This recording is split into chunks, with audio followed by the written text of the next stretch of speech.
بسم الله الرحمن الرحيم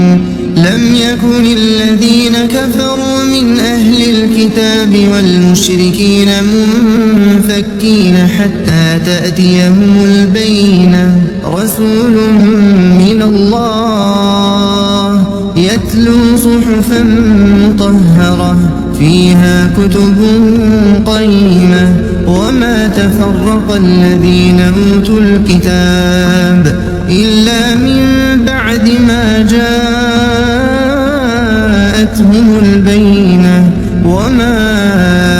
أمروا إلا ليعبدوا الله مخلصين له الدين حنفاء ويقيموا الصلاة ويؤتوا الزكاة وذلك دين القيمة إن الذين كفروا من أهل الكتاب والمشركين في نار جهنم خالدين فيها أولئك